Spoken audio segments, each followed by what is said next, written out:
Thank you very much. Whatever happened to our dream of an empowering internet and how to get it back? I am, as you have heard, a senior lecturer in intellectual property. Last year I gave a talk on copyright and artificial intelligence. The video is somewhere. I'm using too much my hands, I realized at some point.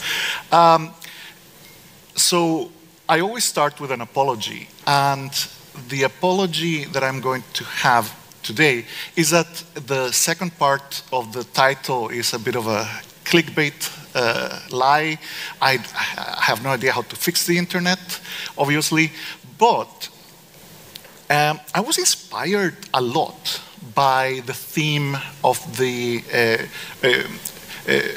of Republica this year.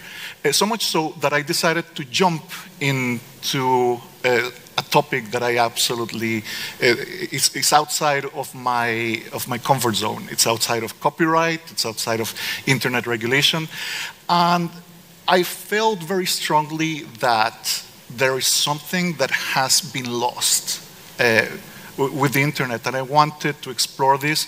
So I'm going to go into topics that are. I'm going to be informed a lot in my expertise in internet regulation in some ways, but I'm going to talk to you mostly as an internet user, as an avid internet user, as a blogger of many years, as one of you. So it's going to be divided in three parts. First, the explanation of what is this dream, the dream of the empowering internet. The first thing that I felt was that when I entered the internet for the first time, and I won't tell you exactly how long ago that was, but there is this dream that I used to have, and I can tell you very clearly that this was a very, very powerful dream. The dream that the internet can educate people, that can communicate people, that can empower people, that can bring people together, that can reduce inequality, reduce discrimination, decentralize, and of course, be the source of unlimited amount of cat pictures. Now, this dream is a dream that I think is shared by many, many people online. Many of you will be familiar with this, which is perhaps one of the founding texts of what later became known as cybertokenism. John Perry Barlow's Declaration of Independence of Cyberspace, which tells us that the internet is a special place, is a space that is going to be free of government action. Actually, John Perry Barlow tells us very, very strongly that governments should actually get out of the internet, that they don't have any power on the internet, that they don't have any control over what happens on the internet, that they don't understand the internet. And it was a very powerful message that I think convinced quite a lot of people at the time. Now, in internet regulation circles, this founding text has now mostly been used as a joke. Some people cite it as, oh, look how naive people were back in 1996. They thought that the internet was actually going to be a new place and a powerful tool, a new space that was going to be free of governmental action. Of course, I still have met lots of people that find this text as an inspiration, but I think that the idea that the internet is itself an unregulated space has not aged quite well. Another text that I found quite interesting was that in 2006, Time magazine actually declared us the person of the year. Because of the rise of social media, because of the rise of interaction to a level that was never seen before, Lev Grossman, who was actually, some of you may know as the author of the Magicians series of books, now it's a series highly recommended. He wrote this actually, a quite interesting text on declaring us, the people of the internet, the person of the year, saying that pretty much that all of this was, interaction was going to change the world as we know it. This came to what is known as cyber-utopianism. The internet is unique, technology can save the world, the internet empowers people, and an educated, informed, democratic, egalitarian, globalist societies will rise out of the internet.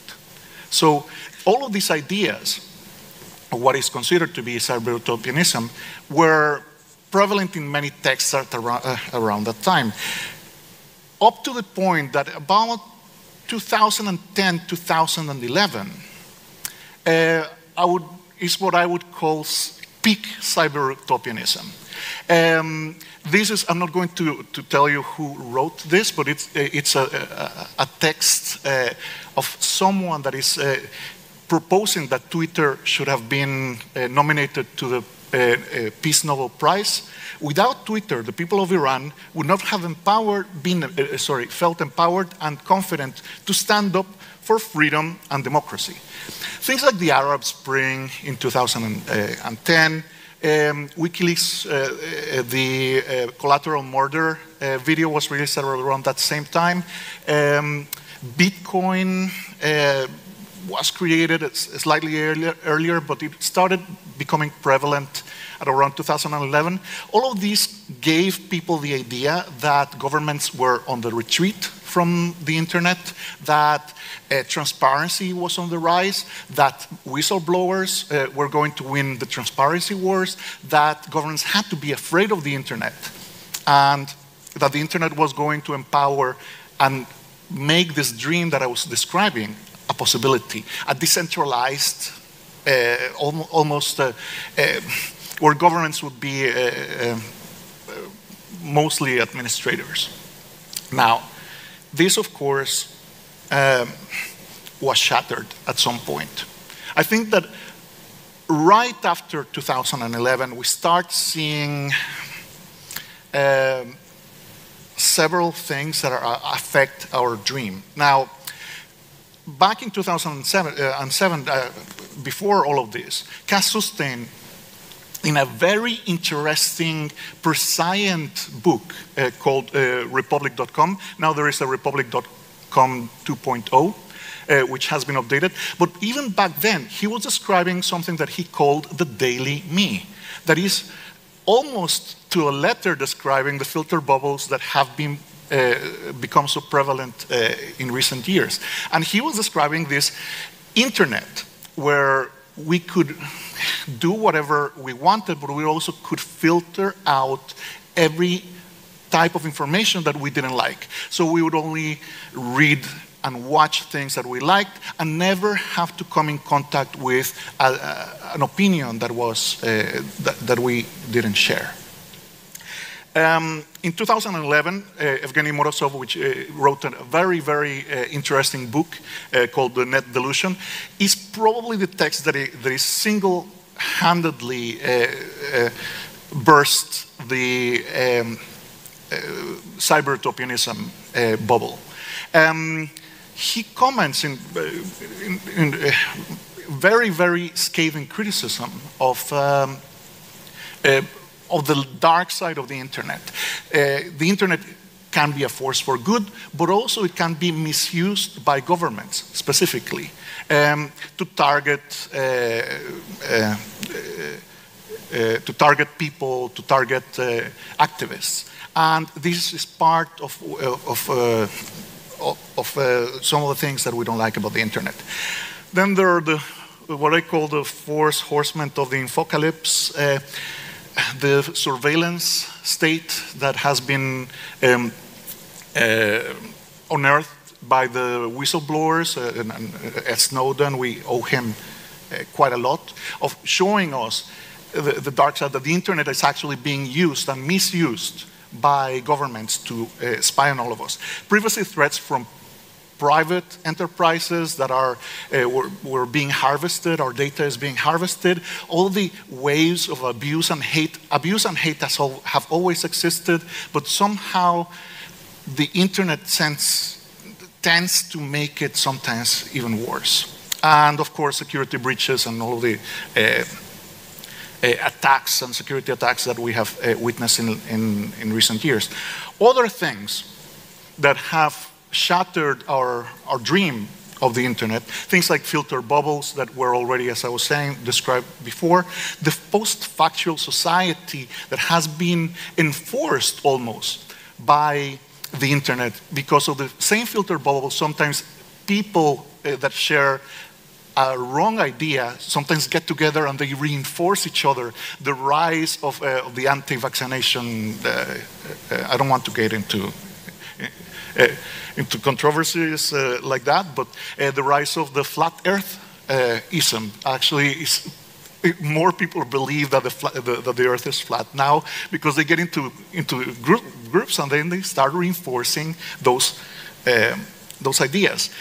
Growing centralization. Actually, the internet is supposed to be decentralized, and we should never have seen things like the blackouts that we have seen in the last few years because of our over-reliance in cloud computing that is actually putting all of our eggs in one basket. And this is not supposed to happen. It was never supposed to happen. Things like it's reinforcing inequality in many instances. And just to mention one of my topics, copyright enforcement. So this is the second part, the negative part. I'm going to try to revive the dream, okay? Some suggestions have been made. For example, an attempt to use legislation and case law to fix some of the problems. All of the problems are extremely complex that I have told you there is no solution. So, for example, things like anti-abuse legislation, revamping, creating content filtering obligations, website blocking has been used considerably in copyright infringement, for example, reinforce defamation law, make people who defame online more liable, criminalize things like revenge porn, and the right to be forgotten, which is a right that we have in Europe. However, these legislative solutions, and I am a lawyer, I should have included that in my apology, actually. These legislative solutions often miss the mark. For example, in January 2010, someone called Paul Chambers, and apologies because the picture is a little bit blurry, wrote a tweet saying, "Crap, Robin Hood Airport is closed. You've got a week and a bit to get your shit together, otherwise I'm blowing the airport sky high." He was prosecuted by the UK government for this because it was a threatening joke. It was considered a threat under the Communications Act 2003. He was convicted, and it took 3 appeals for this conviction to be quashed eventually. So often governments and legislation and courts miss the joke. This was obviously a joke. Everyone who read it thought it was a joke. But it took 3 appeals and millions of pounds to have this injustice reversed. Things like regulatory efforts often miss the mark. Sometimes they want to pass a legislation or a regulation that completely misses the point of what the internet is actually doing or how the internet works. Or they try to fix something and actually create something that is actually worse. Also, we have very complex interaction between rights. For example, if we like something like the right to be forgotten, I personally think it's a good thing. We have a very strong conflict between privacy, the person's right to privacy, and freedom of speech. And we always have all of this very complex interaction of rights, so the law cannot solve everything. Social corporate responsibility, we rely on the companies to save us? Can we rely on people like Facebook and Google and Twitter to actually try to fix all of those solutions? It can do it through moderation, content blocking, clear removal policies, and most importantly, transparency. However, often we have very lack of transparency from the companies. There are conflicting commercial interests. Sometimes it's in the best commercial interest of a company not to remove something or not to tackle a problem because it's actually not in their best interest of their advertisers or whatever. There is also often a lack of consistency between platforms. One platform handles abuse in one way and another platform handles it in a different way.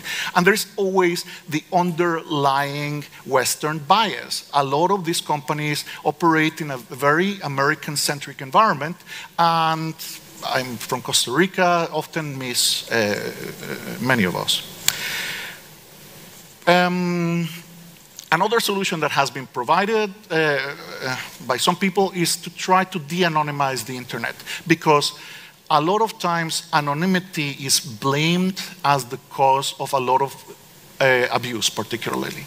The idea is that normal people behave in one way, and if they are anonymous or you cannot know their identity, they're going to behave completely different. This is John Girl's greatest internet bleepwad theory. Normal person plus anonymity plus audience is a total bleepwad, whatever. However, there is no evidence whatsoever that this works, that the real name policies that are being pushed by some people actually work. Anonymity can be a good thing. In some circumstances, we may need some anonymity. Anonymity can be a right, can be an important tool if you're a whistleblower or if you're in a regime that actually criminalizes your very existence, for example. Most importantly, there is now evidence, and I'm citing a paper here, very interesting, that tells us that sometimes real name policies and de-anonymization can actually be lead to an increase in discrimination and harassment. So, should we bring in the robots? Use artificial intelligence and machine learning to try to solve the problems. There are lots of, this is actually increasingly quite a growing field. Twitch, for example, has now started using machine learning in their moderation of chat services. Google has just opened up their machine learning and artificial intelligence tools, just I think in February of this year, for troll fighting and abuse fighting. The idea is that machines can help us. However, of course, often the machines, or trying to use a machine to solve a complex issue, it won't solve the problem. This is one of my favorite XKCDs. It's very recent, that sometimes just adding an artificial intelligence or a machine learning algorithm is not going to solve the problem. Often, actually, the algorithms are going to reflect the biases of the people that created them, or the people that operate them, and the people that, from whom they are learning. So that may not be a solution. Now, maybe a combination of all of the four solutions can help. And I think that in their own way, perhaps we can start chipping away and recreating the dream. Now, I want to keep the dream alive. The first way in which you have to recognize this is to say that the internet is a force for good, to recognize that for all the problems, that all the faults that we have identified, that the internet can bring us together, can help us to communicate, and all of the things that I described as a dream that we used to have.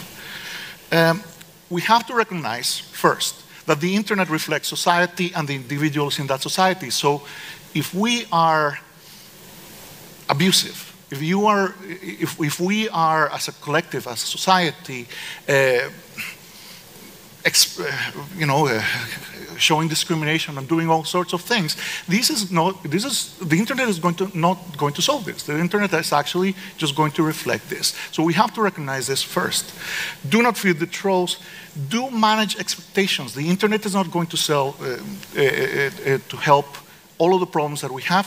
The internet is not going to end poverty.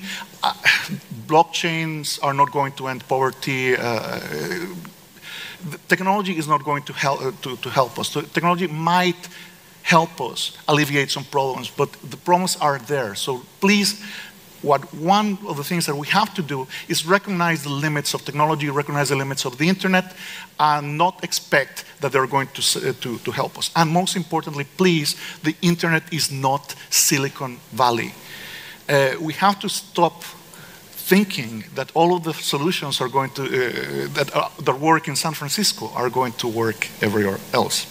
So I wanted to finish with two things. First, to keep the dream alive, I love the topic of this Republica. I think this is a step in the right direction. Make things like love against hate. Yesterday, Jeremy Zimmerman said, use love against hate against the machine. Make civility great again. Things like I love, there is a wholesome memes Twitter account that I highly recommend for people to look at. Make things nice. Sometimes, yeah, you have to fight. But sometimes, just keep consuming wholesome memes and be courteous to each other online. Sometimes say nice things to someone on Twitter. It doesn't hurt. And also, the second thing, I want to make snowflakes great again. For too long have we been falling for the insult that calling someone a snowflake is an insult. Particularly the alt-right and some right-wing groups have been using this to tarnish people. I actually think that snowflakes have a lot going for them. Lots of snowflakes together can bring things to a standstill. Remember when we brought down something called SOPA and PIPA together with the internet?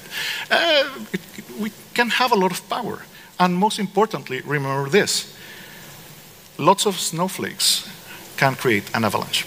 Thank you very much.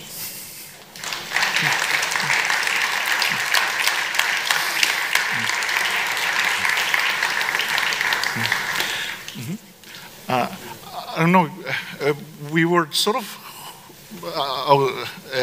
had a little bit of time for questions, but I would be extremely surprised if there is any question.